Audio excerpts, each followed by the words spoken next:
So, a cool little feature about this game, if you pause it and then hold straight down or straight up on the right analog stick, you basically have a screenshot of the game.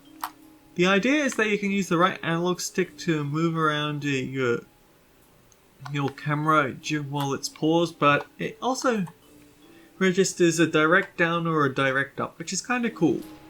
Anyhow, greetings and salutations everyone, I'm Mac.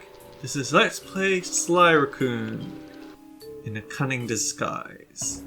In the last episode we started the game. In this episode, well, we're showing off a level that you can bypass pretty easily should you happen to have, or at least in Master Thief Sprint mode, should you have enough coins to get a lucky charm very early. Or at all, really. Those rats got pegged. Raleigh appears to have booby-trapped this entire place. I'm gonna enjoy this. Don't you get it, Sly? If you step on that rug, forget about becoming a master thief. You'll be a master dartboard. Wait a second. What if I jumped into that barrel for protection? I don't know. It looks pretty risky and very unsanitary. Only one way to find out. And we want to get to those coins before they vanish. Not an easy thing to do, but yeah. They react to Sly, but as long as you've got the barrel on, he'll be fine. The barrel won't protect you from fire though. Well, it's actually kind of funny. It technically will protect you from fire, but then it gets all darkened and crackly. It's definitely not something you want to take through the whole level if you want. Yeah, it's aesthetically quite poor. Need those coins. Who knows how many lives I'm going to need to beat this game. I mean, I played it a lot, but also very rusty. And more attack globes.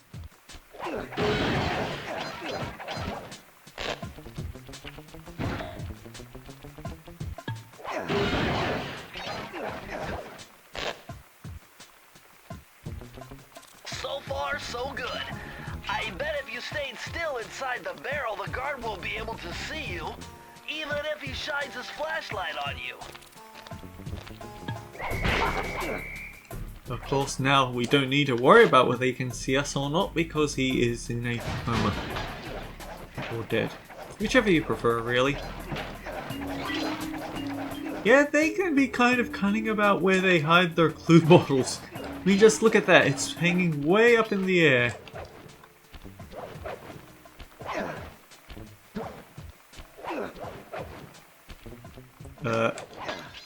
Yeah, have to do a specific jump to get at it, I guess.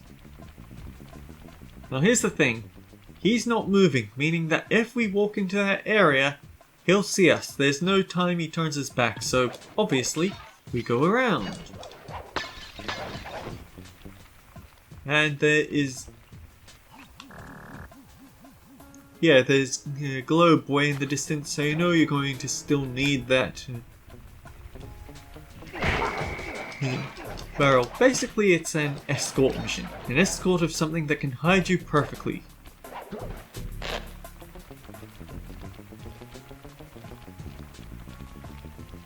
Now, what I said about fire, being safe from fire, isn't entirely true.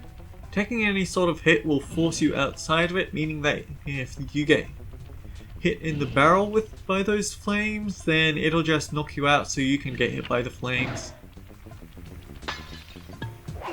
I played this game a lot.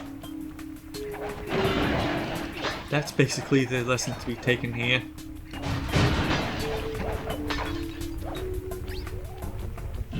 And while there's no sparks here, you can creep around the roof there.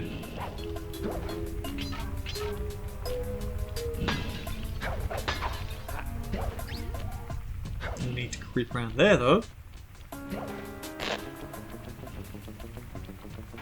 Going up.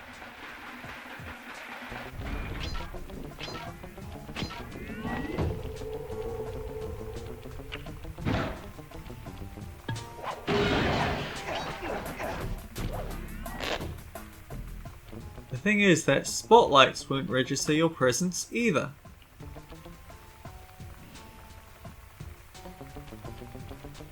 But they will be able to roast you should you move about in them. Not the button I was trying to press.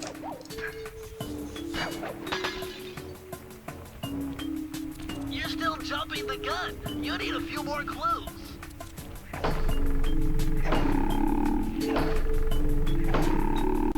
Yeah, it's not the end of the level is the important point here. So,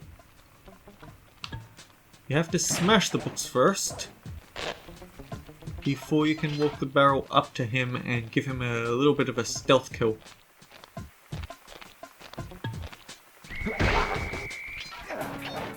I don't think I've shown off the dive attack. It's gimmicky is how I'd put it.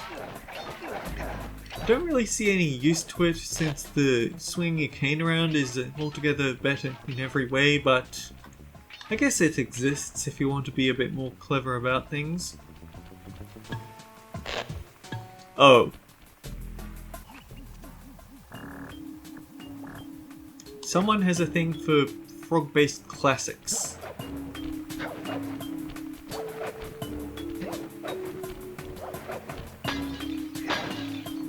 Some of these clue bottle hiding places.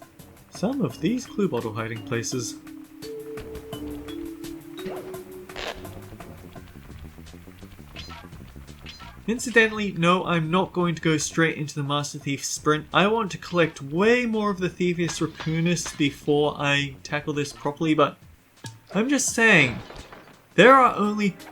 if you have the majority of your skills, there are only 2 places in the level where you need the barrel. You need it at the start, and you need it here at the end. Everywhere else is narrow enough that you can get through it if you're just fast enough. And clever enough. Meaning that what you do is, you make sure you have enough coins to pick up a lucky charm somewhere through the level, and then you just rush up here, you take the hit, and then you rush to the end anyway. I got a very fast Master Thief sprint, and in fact I think there's a shortcut that gets you from the middle of the bottom floor to the middle of the top floor, cutting out even more of the level. Wait. I forgot to get the vault! Okay, give me a moment.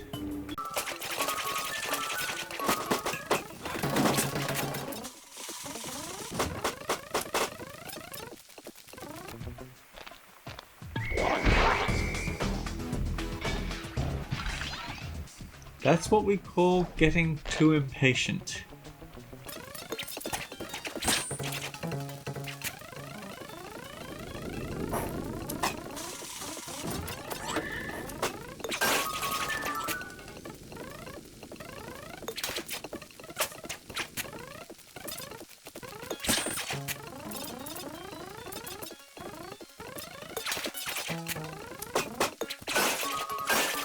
Alright, now that the level's cleared, where was that? Oh dear. I did break all of them, didn't I?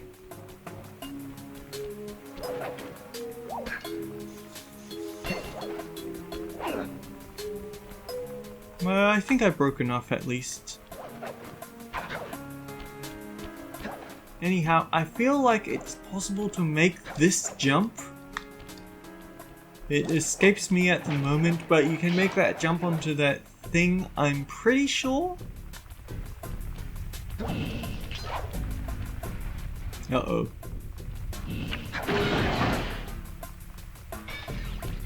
Yeah, this is not how you make it across the carpet without taking a hit.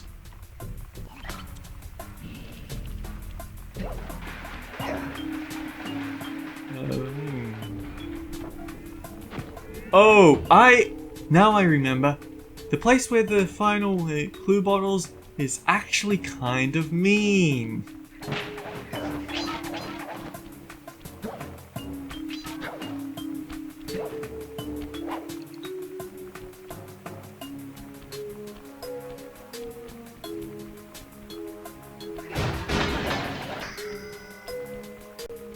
Oh man. I can understand forgetting that one because how would anyone ever think to do that?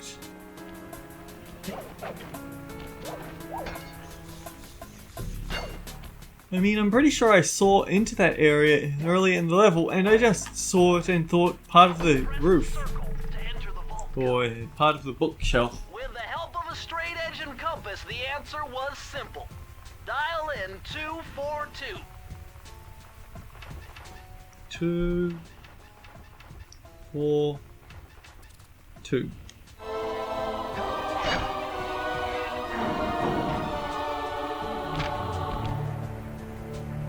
Interesting. Old Sally Cooper's fast getaway raccoon roll. Stories claim she can move faster rolling than anyone else could on the run. Hold down the triangle button to use this move. Switch between your power-ups using L2 and R2. So yeah, triangle is your power up button, L2 and R2 are for selecting which one to use. And that is how you get past the...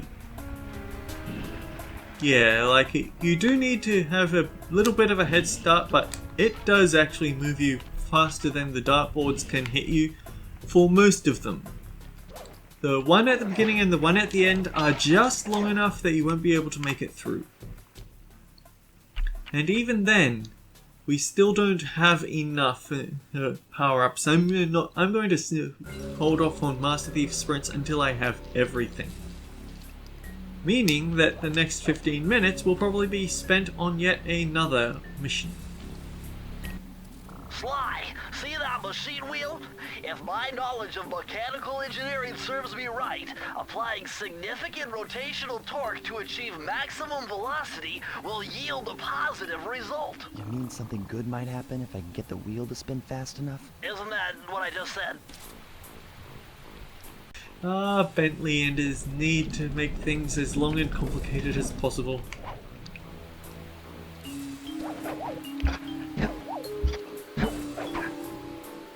Whoops.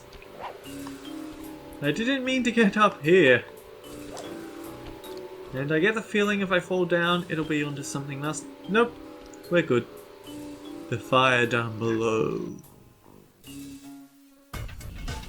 Temperature's reading way off the charts in here. This must be the power source for the storm machine. So, unfortunate thing. This is the vault, but you need more clues. Yeah, the vault is at the start of the level rather than the end. So we're going to have to come back in immediately. Better close those furnace doors. Jump and press the square button. That'll slam them shut. Not forever though. After you close them, they'll eventually open back up, so don't stick around. I suppose I owe an explanation on why I'm uploading this and not more Persona 5 Strikers. I find it ironic that I'm let's playing two thief-based games close together. The thing is that I'm sort of losing the passion for things. And that last time this happened, I actually had to start Spyro Reignited Trilogy, and that actually did get my love back for the whole Let's Playing thing. So I'm hoping that doing a bit of this to break it up will help out with my attention deficiency. Also, I know this game. I'm calling it way too close with all these enemy attacks.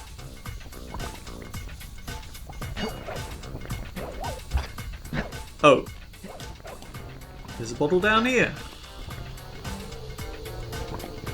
Alright, back up we go. Yeah, if you ever take damage from falling into somewhere dangerous and you have a lucky charm to protect you, you'll always just get thrown back to where you were last standing. No matter how far away that is, so you can see Sly pull some pretty obscene jumps.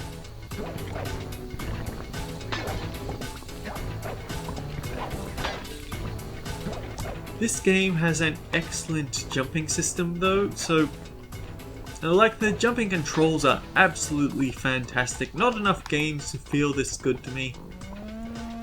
And unfortunately, yep, we gotta do this yet again. It's the price paid for 100% completion in a Let's Play. You have to do a lot of backtracking. Probably not as much as I'd be doing in Ratchet and Clank though, and that wasn't even a collectathon. That game just had very large amounts of the levels dedicated to, oh, you can only do it when you come back later with the right equipment.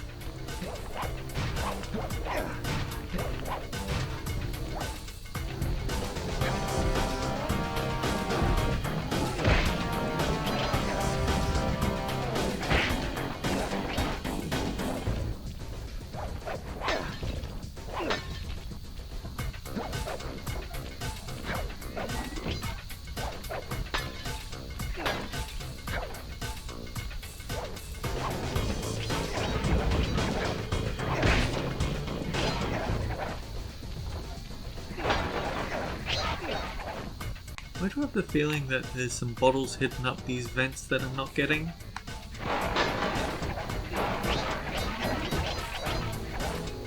Like, I know this map. This is basically the end of the level. Are there really that many clues hidden at the end? Oh. Right.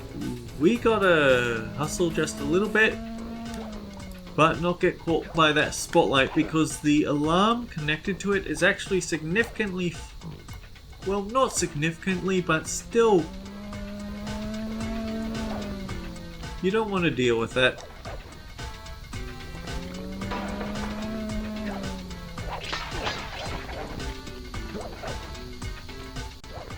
Yeah, because of that alarm, that spotlight is also connected to these spotlights.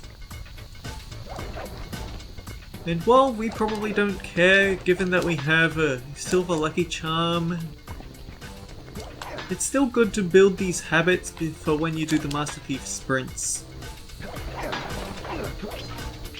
We're 2 clue bottles behind.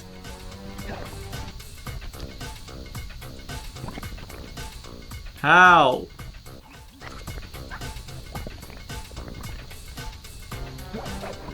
Well, it'll be easier backtracking if we have if we at least can leave the level without losing our progress.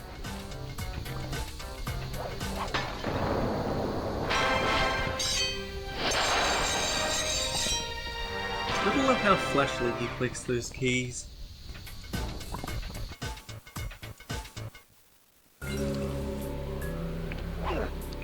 And he walks away so we can't go straight back in. Fortunately, that's what the select button is for.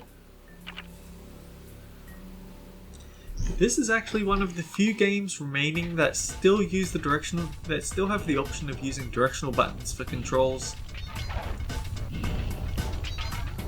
It doesn't quite control as fluidly as analog though, which is kind of hilarious considering that I was one of the last people in my immediate family to go over to the analog stick controls. I much prefer the directional buttons, and that showed because directional buttons were actually much easier at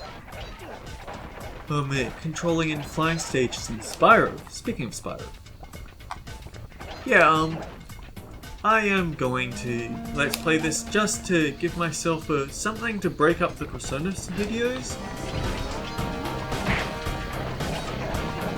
Yeah, I am promising myself though, I'm not going to give it the same sort of treatment that Wargroove and Trails in the Sky and heck even Crosscode New Home are getting. I am going to keep uploading Persona. Just not as much as before.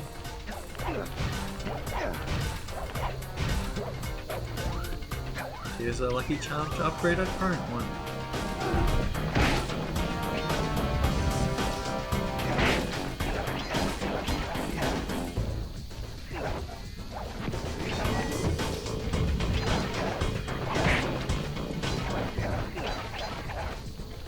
Okay, this is puzzling to me.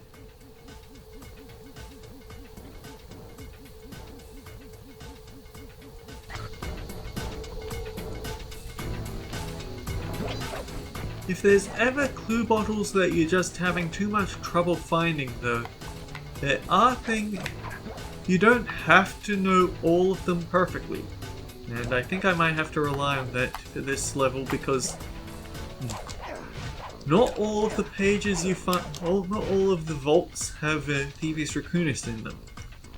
Every now and then you'll get blueprints, which tell you all the breakable items in level, which doesn't seem like much, but they also have the very useful trait of also revealing the locations of... How did I throw myself off that? They also reveal the locations of all the clue bottles in the level, so if you're bad with it, or a specific level, then you can just skip it and come back later with the answers. Oh! Here's those clue bottles. Press the circle to enter the vault code. I'm unbeatable! No code can stand before me! It's got to be 579!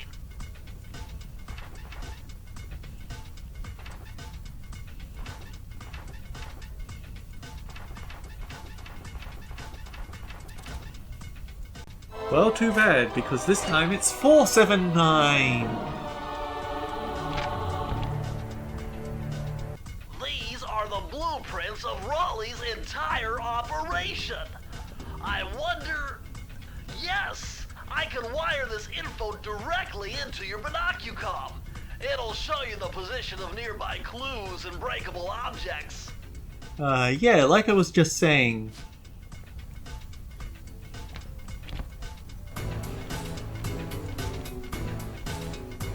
Also, suddenly my headset has gone from mono to surround sound. I don't get why. But that is actually our third treasure key. Sorry, not clue bottle. Meaning that we can indeed open the power tube.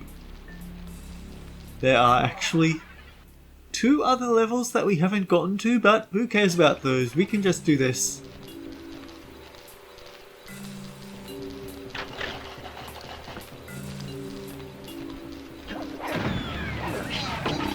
Also, after you get through these, they drop a lot of coins, so try to collect them. You can't always do it like this time. Unfortunately, Sly got stunned, but oh well. Astonishing!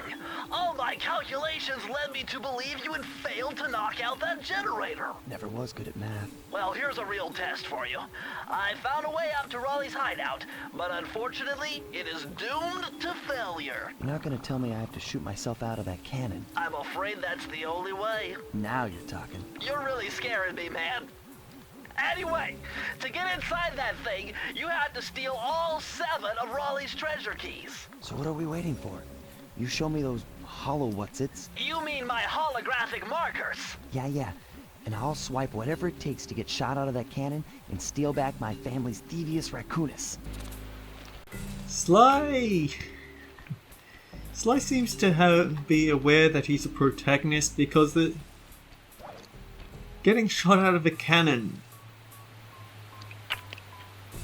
Yeah, we can check how many keys we're behind whenever we want, but it takes all 7 in order to unlock the boss. But yeah, Sly seems to have very little respect for his own personal safety, and I guess he has to know that he has some sort of immortality clause. And now we have 11 lives. We're more than a cat. And here, you'd think that you'd have to jump over the items in the water to get at him, but actually you can just smash through the gates. And notice, this one only has a treasure key. It doesn't have a safe, it doesn't have a Master Thief sprint. It's a mini game. A mini game with a treasure key on the line. You found it, Sly. This is where Raleigh's gang of crabs stashes his sunken treasure. Use your sub to blast him. The left analog stick controls the sub. Give it a try. Great. Use the right analog stick to fire its gun. That's it.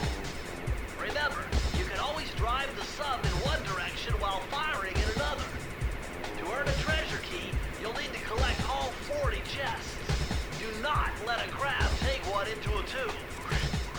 Incidentally, if a crab gets close enough to a tube and you can kill a crab after they can take a chest.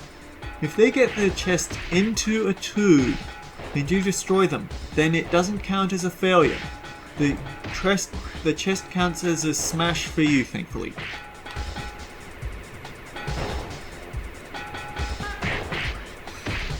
Also, they have the smuggest little cheer if they ever do successfully steal a chest, so even if there was, I forget if there is or isn't a life on the line, but I still don't want them to get it.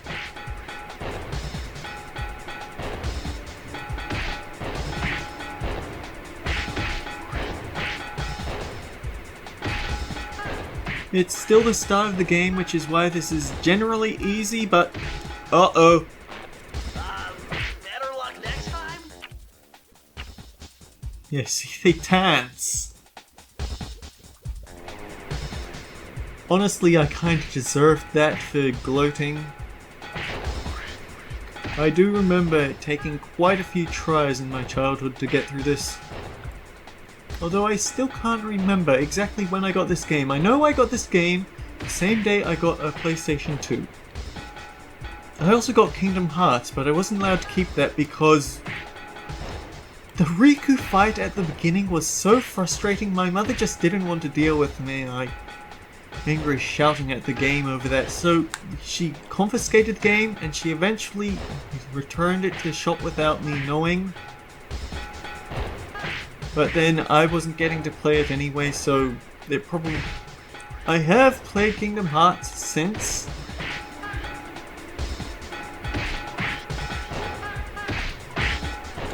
Oh no you don't.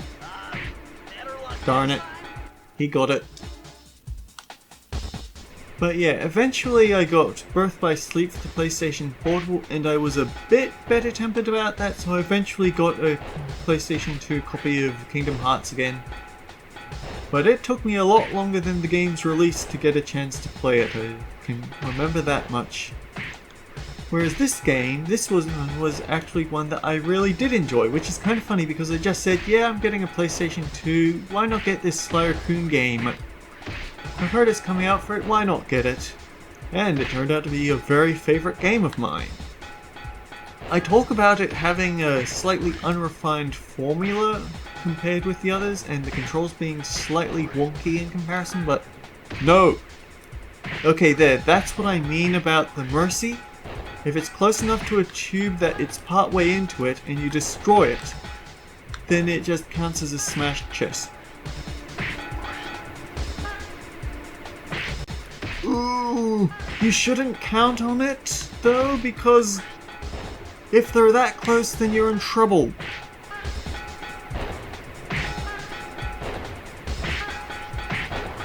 Yeah, this gets out of hand in the later levels very quickly.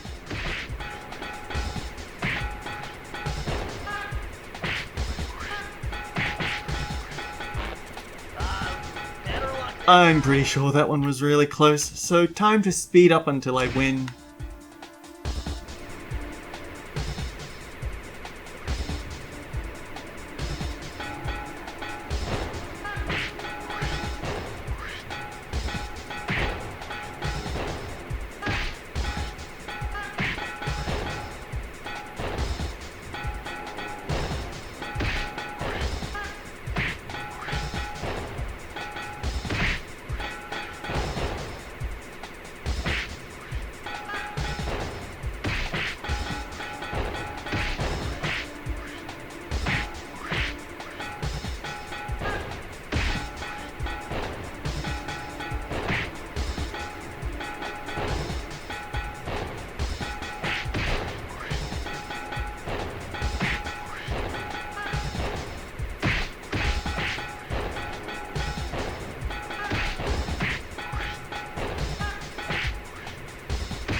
Two left.